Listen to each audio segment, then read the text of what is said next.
قال اللہ تبارک و تعالی فی القرآن المجید والفرقان الحمید فقلت استغفروا ربکم انہ کان غفارا یرسل السماء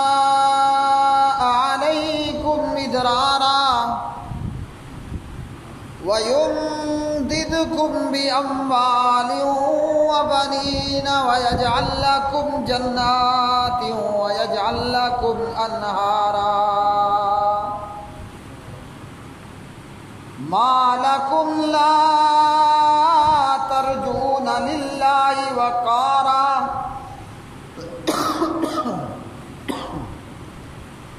وقال تبارك وتعالى في مقام آخر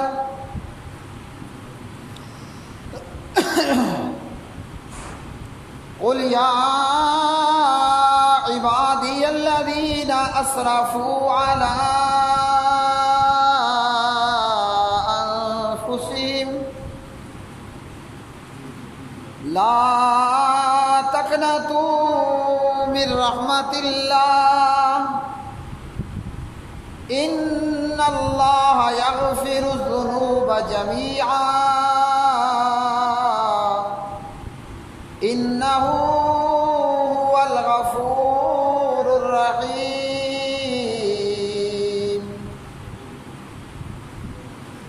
وانیبوا الی ربکم واسلموا له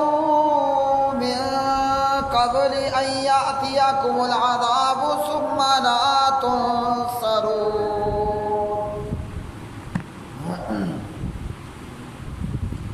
اللهم صل على محمد وعلى آل محمد كما صليت على إبراهيم وعلى آل إبراهيم إنك حميد مجيد اللهم بارك على محمد وعلى آل محمد كما باركت على إبراهيم وعلى آل إبراهيم إنك حميد مجيد رب اشرح لي صدري ويسر لي أمري واحلل عقدة من لساني يفقهوا قولي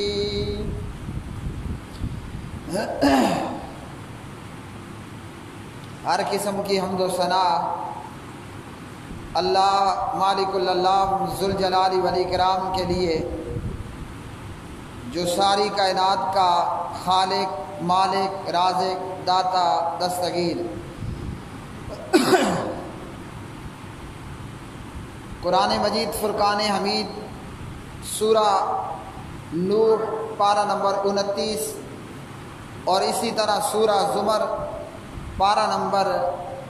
24.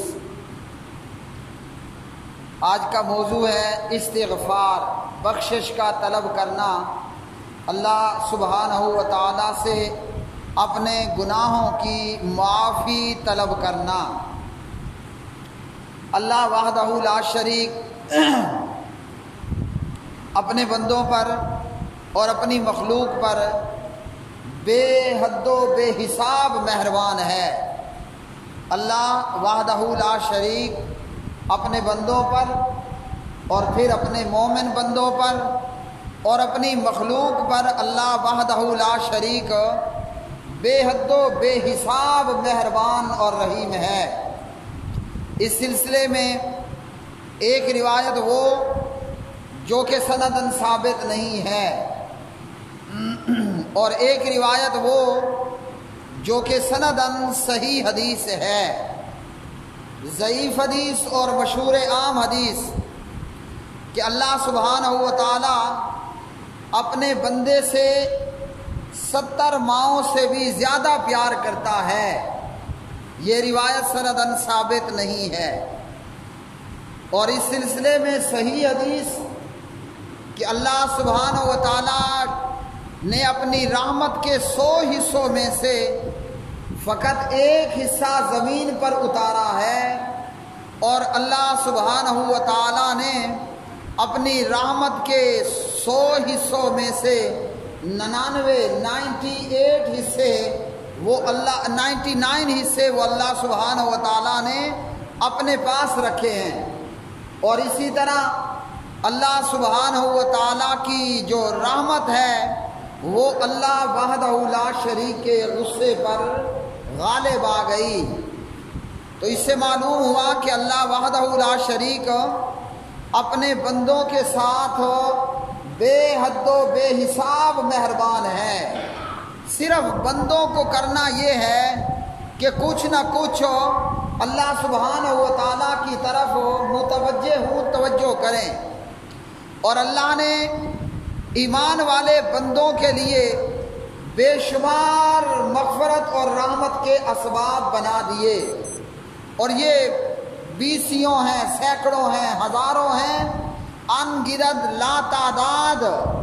اللہ وحدہ لا شریک نے وہ اسباب بنا دیے کہ جو اللہ نے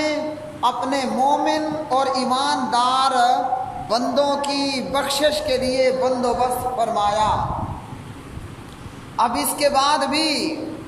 اگر اللہ سبحانہ و تعالی کا کوئی بندہ وہ اللہ کی مغفرت اور رحمت کو نہیں پا سکتا تو یہ اس کے لیے بہت بڑی محرومی ہے، بدبختی ہے اور بد نصیبی ہے۔ بندہ سوچ نہیں سکتا،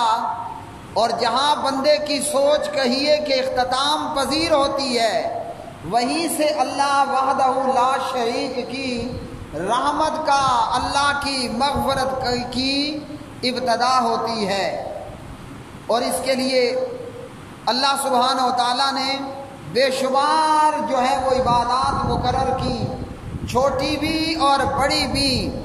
کہ جن تمام میں اللہ وحدہ لا شریک نے بندوں کے لیے مغفرت کا بندوبست فرمایا۔ اب یہ اللہ نے اپنی مغفرت کو اتنا کیوں وسیع رکھا، اور اللہ نے اپنی رحمت کو اتنا زیادہ عام کیوں کیا؟ اس لیے کہ بندے سے گناہ ہوگا، انسان وہ ہے نسیان سے، اور نسیان کا معنی کیا ہے؟ بھول جانا۔ اب چاہے کوئی بھول کر انجانے میں گناہ کر بیٹھے، یا کوئی جانتے بوجھتے ہوئے گناہ کا ارتکاب کر بیٹھے، وہ گناہ چاہے چھوٹا ہو یا بڑا ہو، وہ گناہ جس قسم کا بھی ہو، اگر کوئی اللہ سے اس کی رحمت کا سوال کر دے، اگر کوئی اللہ سبحانہ و تعالیٰ سے اس کی مغفرت کو طلب کر لے تو اللہ سبحانہ و تعالیٰ اسے بخش دیتا ہے، اور اللہ وحدہ لا شریک اس کے گناہوں کو معاف کر دیتا ہے۔ تو بخشش اور رحمت کا سامان کیوں؟ وہ اس لیے کہ انسان آدم علیہ السلام کی اولاد ہیں، اور یہ بخشش اور رحمت صرف انسانوں کے لیے ہی نہیں، یہ جنات کے لیے بھی ہے اور آدم ذات کے لیے بھی ہے۔ ہمارے باپ اور ہماری والدہ محترمہ، بابا جی حضرت آدم علیہ السلام اور اماں جی حضرت حوا علیہ السلام، اللہ نے ہمارے ابا اماں دونوں سے کہا لا تقربا هذه الشجرہ، اے آدم اور اے حوا اس درخت کے قریب نہیں جانا، پوری جنت میں سے جہاں سے جب جتنا دل مرضی آئے کھاؤ بھی اور پیو بھی، مگر اس درخت کے قریب کوئی نہیں جانا۔ بابا جی آدم اماں جی حوا علیہ السلام کو شیطان نے پھسلا دیا، جھوٹی قسمیں کھا کھا کے جناب آدم علیہ السلام اور اماں جی حوا علیہ السلام سے شیطان نے گناہ اور غلطی کا اور خطا کا ارتکاب کروا لیا، اور جب دونوں نے اللہ سبحانہ و تعالیٰ کے سامنے اپنے گناہ کا، اپنی غلطی کا، اپنی خطا کا اعتراف کیا تو اللہ وحدہ لا شریک نے بخش بھی دیا۔ اور غلطی ابلیس سے بھی ہوئی، مگر ابلیس غلطی کرنے کے بعد اپنی غلطی پر اکڑ گیا۔ آدم اور حوا علیہ السلام غلطی کرنے پر اللہ سبحانہ و تعالیٰ کے سامنے جھک پڑے اور توبہ اور استغفار کیا۔ اللہ نے جناب آدم حوا کو علیہ السلام معاف کر دیا، اور شیطان کے لیے کیا معافی کا اعلان ہے؟ کیا اللہ سبحانہ و تعالیٰ شیطان کو بھی معاف کرے گا؟ تو جواب ہے کہ شیطان کے لیے کوئی مغفرت اور کوئی رحمت نہیں ہے۔ آج بے شمار بندوں کو شیطان یہ دھوکہ دیتا ہے کہ نماز نہیں پڑھتے ہو، کوئی پرواہ نہیں ہے، تمہاری جیب میں پیسہ موجود ہے اور طاقت اور وسعت کے باوجود بیت اللہ کا حج نہیں کرتے ہو، کوئی پرواہ نہیں، کوئی بات نہیں، تمہارے پاس زکوٰۃ ادا کرنے جوگا جتنا مال سونا چاندی ہے، جس پر زکوٰۃ ادا کرنا بنتا ہے، ادا نہیں کرتے ہو، کوئی بات نہیں۔ تمام گناہ کروانے پر شیطان تسلی کیا دیتا ہے؟ میاں چنتا کرنے کی ضرورت نہیں ہے، اللہ سبحانہ و تعالیٰ بڑا غفور الرحیم ہے، چنتا اور فکر کرنے کی ضرورت نہیں ہے۔ کیوں کہ اللہ وحدہ لا شریک بڑا غفور الرحیم ہے۔ رشوت کھا رہا ہے، حرام کھا رہا ہے، حرام کا مال جمع کر رہا ہے، اور شیطان کہتا ہے فکر کرنے کی کوئی ضرورت نہیں ہے کہ اللہ بڑا غفور الرحیم ہے۔ تو بات یہ ہے کہ اللہ سبحانہ و تعالیٰ تو غفور الرحیم ہیں، اس میں تو کوئی شک نہیں ہے، لیکن ہم نے سمجھنا یہ ہے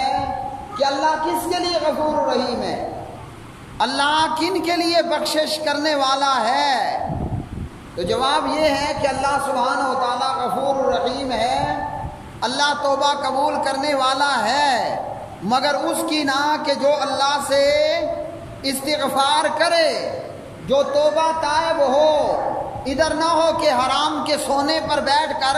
حرام کے رشوت کے مال پر بیٹھ کر، حرام سے اپنے بینک بیلنس بھر بھر کر کہے یا اللہ میری توبہ، یا اللہ میری توبہ۔ تو بات یہ ہے کہ اللہ تو توبہ قبول کرنے والا ہے، مگر توبہ کرنے والا بھی وہ ہو جو آدم اور حوا کی طرح ہو، اور جو گناہ کرے اور ہو ابلیس کی طرح تو قطعاً اللہ سبحانہ و تعالیٰ اس کے لیے نہ غفور ہے، نہ اس کے لیے اللہ الرحمن ہے، نہ اس کے لیے اللہ الرحیم ہے۔ فَقُلْتُ اسْتَغْفِرُوا رَبَّكُمْ إِنَّهُ كَانَ غَفَّارًا۔ جناب نوح علیہ السلام اپنی قوم اور امت سے کہتے ہیں بے شک تمہارا پروردگار بخشنے والا ہے، تو کرنا کیا ہے؟ اپنے پروردگار سے استغفار کرو، اللہ سے اپنے گناہوں کی معافی مانگ لو، استغفر اللہ کہہ دو، بت پرستی کو اور شرک کو اور غیر اللہ کی پوجا پاٹ کو چھوڑ دو۔ اگر کوئی کافر اور مشرک ہے اور اسے جب کہا جائے کہ استغفار کرو، مطلب توحید کو اپنا لو اور شرک و بدعات کو چھوڑ دو۔ نوح علیہ السلام کی قوم کافر اور بے ایمان اور مشرک قوم، اور اللہ کو چھوڑ کر ود، سوا، یغوث، یعوق، نصر ان کی پوجا کرنے والے جناب نوح علیہ السلام اپنی قوم سے کیا کہتے ہیں؟ فَقُلْتُ اسْتَغْفِرُوا رَبَّكُمْ إِنَّهُ كَانَ غَفَّارًا۔ جناب نوح کہتے ہیں کہ میں نے کہا تم اپنے پروردگار سے استغفار کرو، بے شک وہ بڑا ہی بخشنے والا ہے۔ مطلب اللہ کے ماں سوا جو تم نے جھوٹے معبود بنا رکھے ہیں ان کی پوجا پاٹ عبادت کرنا چھوڑ دو، ایک اللہ کو پوجو، توحید کی طرف آؤ اور شرک سے کنارہ کشی اختیار کر لو۔ اسی طرح اگر کوئی کلمہ پڑھنے والا ہے، موحد ہے اور نمازی ہے، اس سے جب گناہ ہوں گے تو وہ بھی اللہ سے استغفار کرے گا اور کہے گا کہ استغفر اللہ، یا اللہ میں بخشش کا اور معافی کا سوال کرتا ہوں۔ صرف خالی منہ زبانی نہیں کہے گا، وہ گناہ کو چھوڑے گا، اپنے کیے ہوئے گناہ پر شرمندہ اور پریشان ہوگا، آئندہ گناہ نہ کرنے کا عزم کرے گا۔ اور اگر بندوں کے ساتھ معاملہ ہو، اگر بندے کا بندوں کے ساتھ معاملہ ہو تو پھر جہاں جس کے ساتھ زیادتی کی، جن کا مال رشوت میں کھا لیا، اور اسی طرح جن کا مال ڈاکہ مار کر ہڑپ کر لیا، جن کی زمینوں پر اور پیسے دولت پر قبضہ کر لیا، اور جن کی جیب کاٹ کے اپنی جیب کو بھر لیا، کسی کو گالی دی، کسی کو تھپڑ مارا، کسی کا خون بہایا، کسی کی جان لے لی، بندوں کے ساتھ معاملہ ہے تو وہاں بھی اپنے معاملے کو درست کرے گا، جو لینا دینا ہو وہ برابر کرے گا اور بندوں سے بھی معافی مانگے گا۔ تو اللہ سبحانہ و تعالیٰ کیا کریں گے؟ جب کوئی توحید کی طرف آ جائے گا اور شرک کو چھوڑ دے گا، جب کوئی گناہوں کو چھوڑ دے گا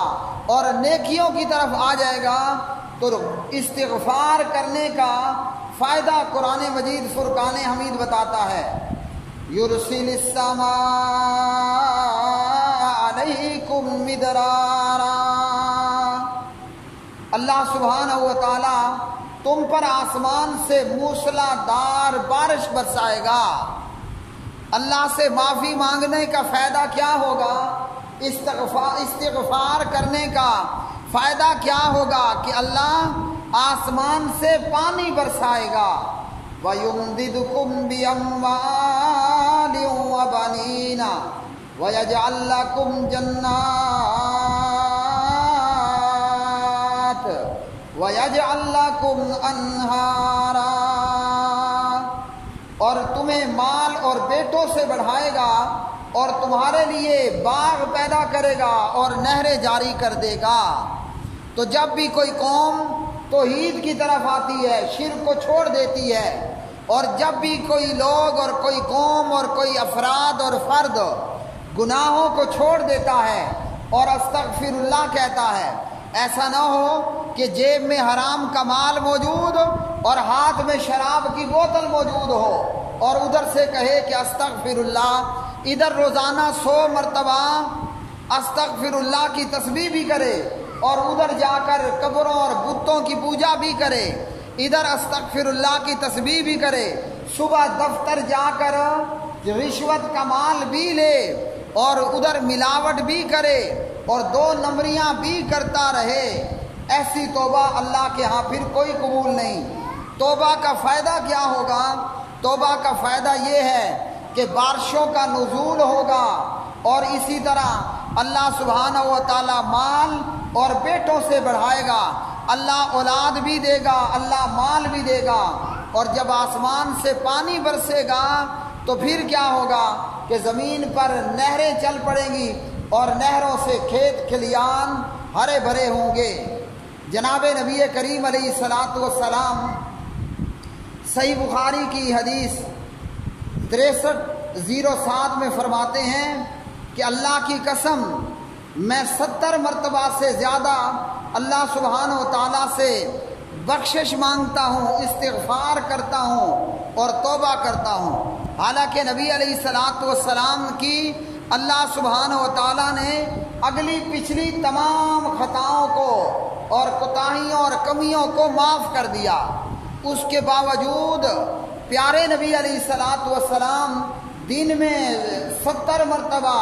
یا اسی طرح صحیح مسلم حدیث نمبر 2702 اور اسی طرح صحیح مسلم حدیث نمبر، اس کے علاوہ نبی علیہ السلام دن میں 100 مرتبہ توبہ کرتے،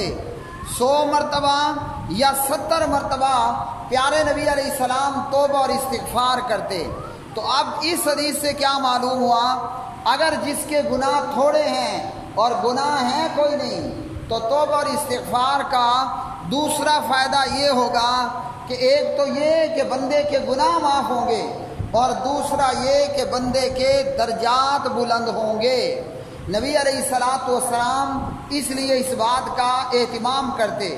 اور اسی طرح نبی علیہ الصلوۃ والسلام نے صحیح مسلم میں 2702 کے اندر فرمایا آپ صلی اللہ علیہ وسلم نے، میرے دل پر پردہ سا آ جاتا ہے اور میں دن میں 100 مرتبہ اللہ سبحانہ و تعالیٰ سے بخشش مانگتا ہوں۔ تو کیا معلوم ہوا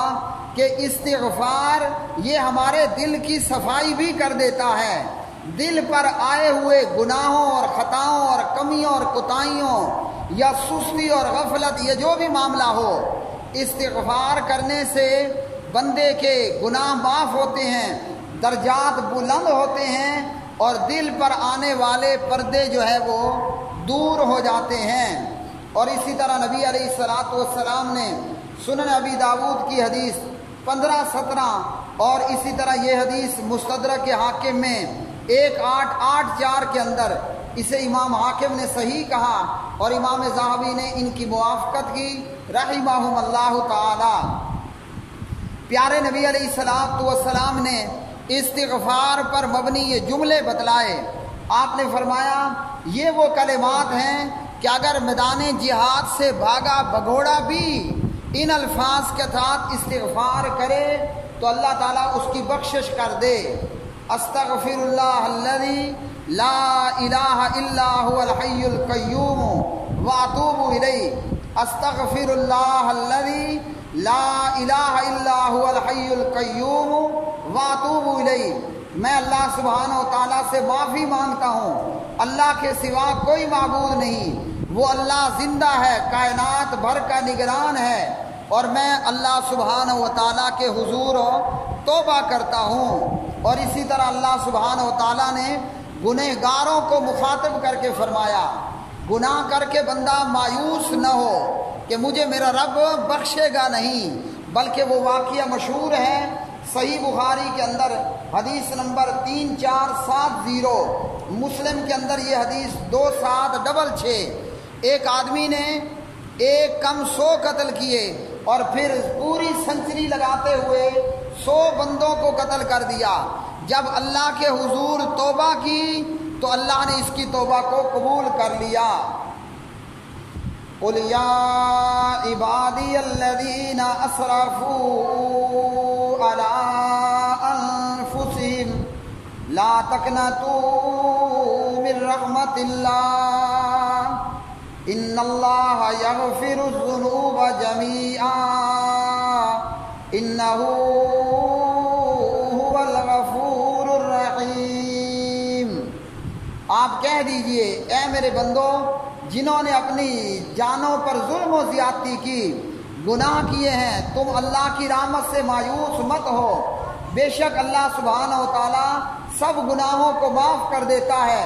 یقیناً وہی بڑا بخشنے والا نہایت رحم کرنے والا ہے۔ اقول قولی ھذا استغفر اللہ لی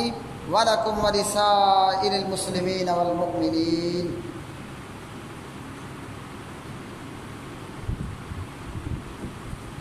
ان الحمد للہ نحمده ونستعینه ونستغفره ونعوذ باللہ من شرور انفسنا ومن سیئات اعمالنا